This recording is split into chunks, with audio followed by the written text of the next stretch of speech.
Hi, my name is Joseph, and this is Carlo and Sam, and today we're going to talk about the Mount Rushmore of sitcoms. Mount Rushmore of sitcoms. Now, what does it mean, the Mount Rushmore of sitcoms? Great question. So, there's lots of top 5s out there and top 10s out there. That's not what this is. There is no ranking. There is no 1, 2, 3, 4.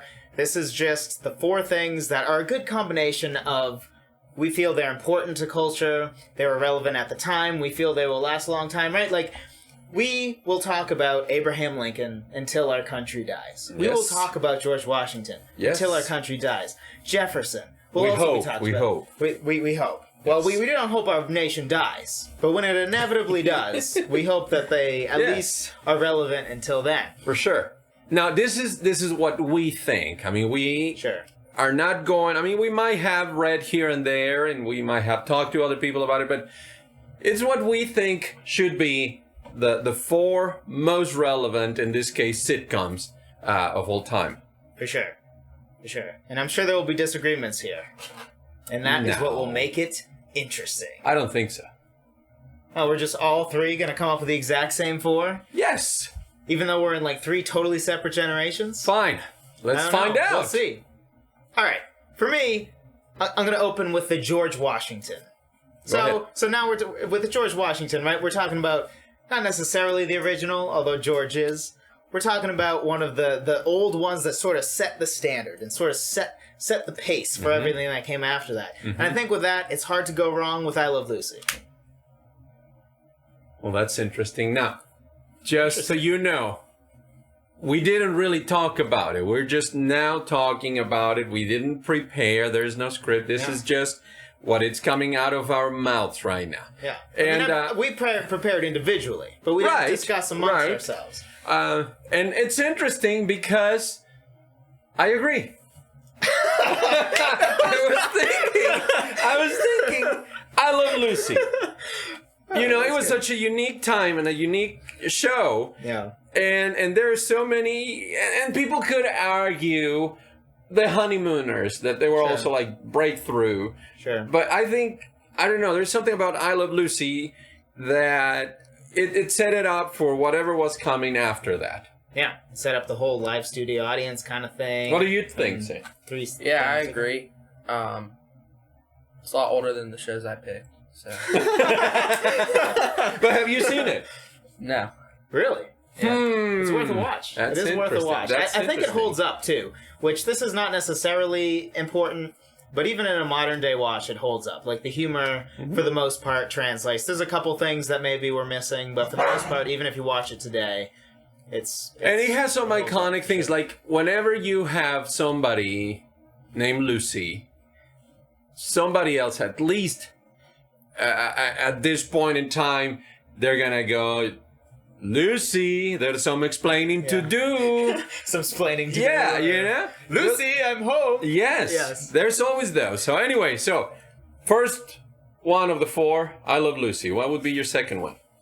Oh, I'm going again? Well, I don't know. Whoever. All right, I'll go next. All right, you go. I'm going to have to say Seinfeld.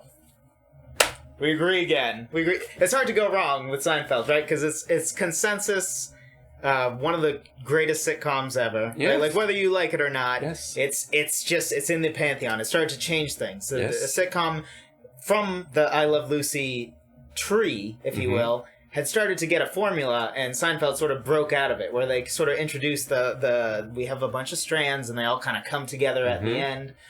And none of the characters are characters you necessarily cheer for. They're all just people. And, I mean, if you ever look at top 10, top whatever sitcoms ever, it's always going to be 1, 2, 3. It's going to be in the top. For sure. And even today, it's still highly watched.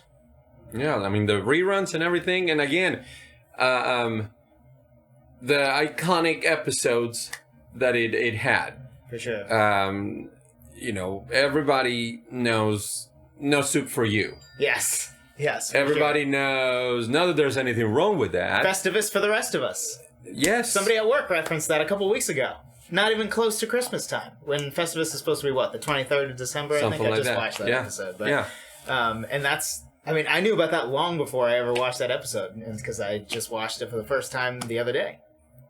And I mean, like, I have somebody at work telling me that, so you remind me of Kramer when you come into the room.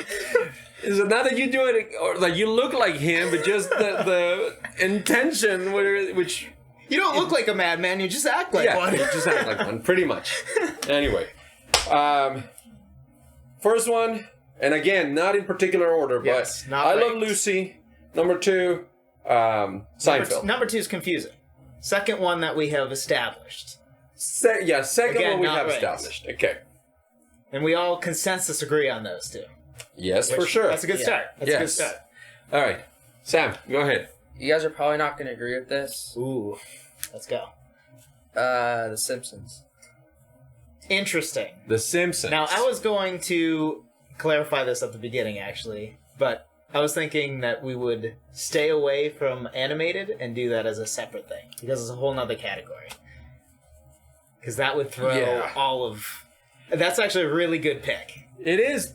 But I want it... I do feel like it is in a different category. Yeah. Right. Like, you don't really think of it as a sitcom. I still think of it as a cartoon. Yes. Yes, it's an adult cartoon. Adult cartoon, but cartoon nonetheless. And there you can throw a whole other bunch of it's absolutely in that group. Yeah. For the animated. Yeah. Even for this, I think you could argue for it if we were to. If we included them, probably you would be. All right. We'll give you a second shot. Sorry. One strike, you're out. Baseball's boring. Yeah. Let's move this. Probably Friends. Absolutely. Could not agree more.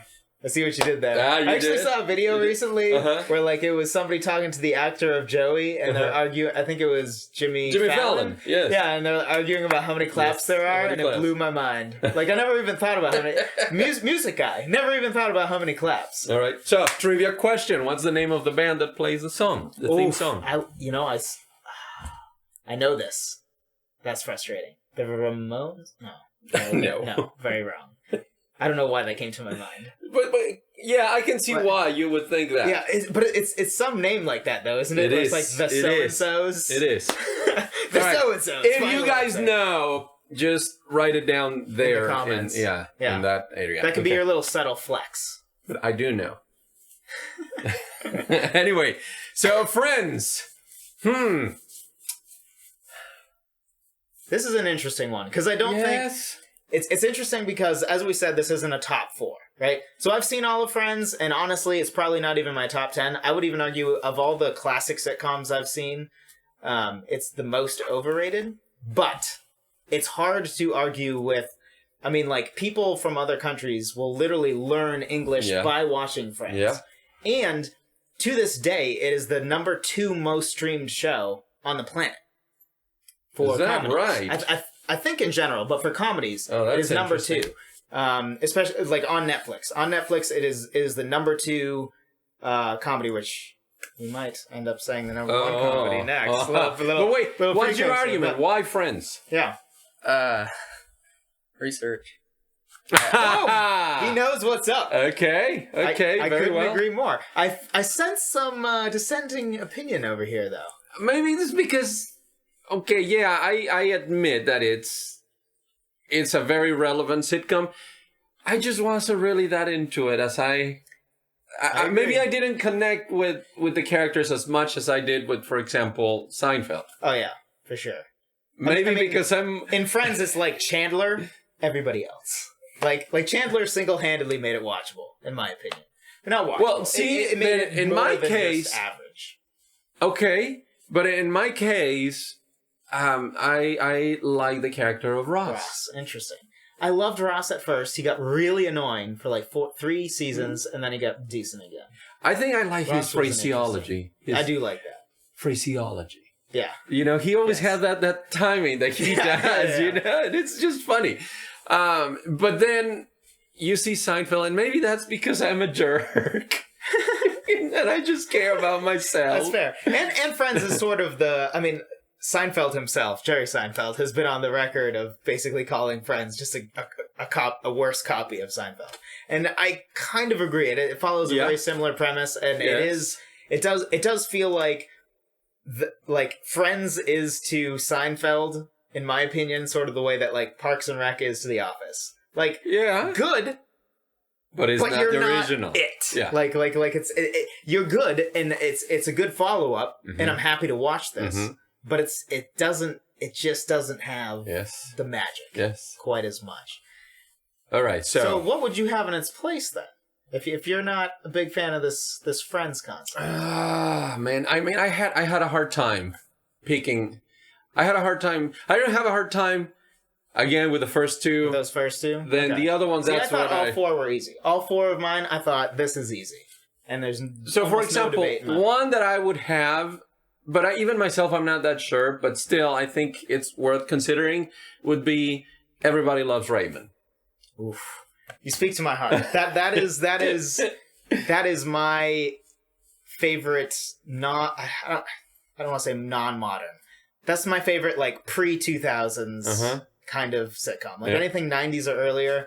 I'm finishing up Seinfeld, and I got to be honest, I still prefer Everybody Loves Raymond. Maybe because I had some Italian family, and I can just relate to those characters so much. An amazing cast of characters. Unfortunately, I feel like it just doesn't have the gravitas of the other ones, which is sad to me, because if I were to rank my favorite sitcoms right now, it's either 2 or 3 for my favorite, like personally. Like I love it that much. Okay. It's on my top 5 for sure. But I would say one that maybe not one of my favorites, but I know what it's been and what it has done. Oh boy. I think it's Cheers. Interesting. That is one of the ones that was borderline for me, where I'm like, if somebody said this, I'd be like, okay. So I think that it needs to be in the Mount Rushmore. Which one? Cheers? Cheers. Really? Yeah. I mean, I think... Interesting. Personally, I would put, again, Raymond instead of Cheers. Sure. But I think Cheers has that weight that Raymond might not have. Yeah. Cheers definitely is... I think if we expanded it, if Mount Rushmore had 6 presidents... I think that's where Cheers would probably have a place for me. Probably. It's definitely in the discussion. Too bad it doesn't. Yeah. Too bad it doesn't make it for me, because I think I have 4 clear ones. Which brings us to number 4. The undisputed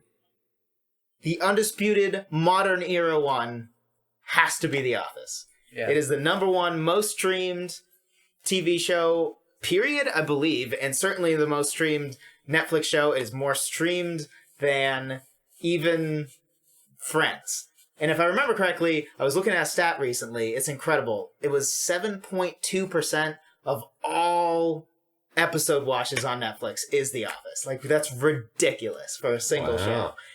So it's also been an extremely important show just for the development. It was not the first to do the whole mockumentary thing, but it was definitely the one that like ushered in the era of that. And we wouldn't have other shows that are also important, like the Parks and Recs, without it.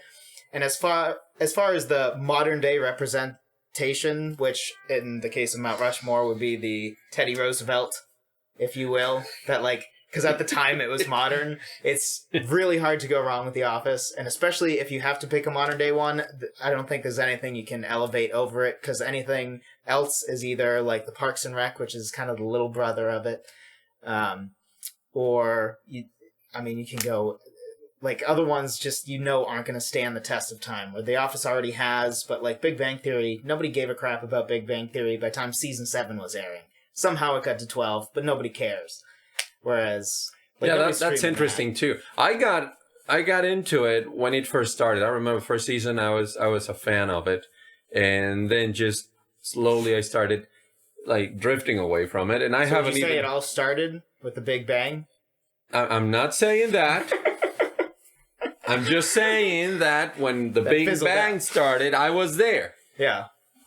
I mean, that made me sound like I'm really old, but that's not what I'm meaning. You are old. Wow. It is your birthday. So we're going to party like it's my birthday. What's that mean? And I don't even care that it is not my birthday. Anyway, we're going on another topic. That's not what we're talking about. That's true. So, I guess we have the 4. I mean, I don't know. What are the thoughts? I certainly got a clear agreement from Sam when I said that. Yeah, I have to agree. I have to. I just have to. I don't agree. want to, but I have to. No, and I enjoy it. I enjoy The Office. I think it's funny. Have you seen the British version, the original version? I've seen like one episode or so, and I was just kind of like, it's maybe the British humor. Although I watched other British shows, comedy shows, and I find them funny. Sure, like the IT Crowd. I think they're hilarious. Absolutely. And too bad that they don't have a Mount Rushmore, because maybe they would. British comedies. Yeah, British comedies, yes. I'd have to research a lot for that. Yeah, for that one. That would be interesting. Maybe our buddies in England, they get the idea. They need to build first a Mount Rushmore, so then you can call it Mount Rushmore. Or they can just steal it from us. I mean, like at this point, England just steals everything from us. Right? Like we were the little brother before, but now we're like the little brother that's cooler than the older brother, and all the British people are like, wait a second. Yeah. When they get all the cool stuff. That's right. Yeah. So, all right. So we have a consensus on 3 of the 4, which is actually higher than I thought. I figured that we'd get unanimous for sure on the I Love Lucy and Seinfeld. Yeah. For sure, because it's. I think no matter what your generation is, and no matter how out of touch you've been, you still think those two. So I Love Lucy. I can see The Office not being just because if somebody's out of touch. I could see somebody not realizing how important it was. Right. If they kind of stopped paying attention to television after the 90s. Yeah. But at least you've heard of it. Yeah. Whereas other shows you might not be that familiar with. For sure. Or they're not as popular anyway. So. Sure. So Cheers or Friends? Cheers or Friends? Let us know in the comments. Who do you think is right? There we go. Us with Friends or Carlo with Cheers? I've actually never seen an episode of Cheers. I have. I've you know what got me into watching Cheers was Frasier. I'm a big fan of Frasier. Are they connected? Yeah. Frasier was a spin-off of Cheers. Really? Yes. Interesting. Yeah. After the show finished, everybody went their own way. Yep. And Frasier moved back to Seattle, and that's where he started his... Interesting. So was he like the favorite character of Cheers? I don't know if he was... No, definitely Danson was. Oh, okay. I can't remember his name now. And there were other characters that I think were a lot... That's pretty impressive, It's just that they had a very good chemistry, all of them. Yeah. I mean, Frasier's pretty classic, too, so it's pretty impressive that a spin-off got to those heights. Yeah. So... That's it for now, guys. Yep. Let us know what you think. For sure. And we'll see you in the next one. Indeed. Good night. Or morning. Or whatever time it is for you. Yes. Magic.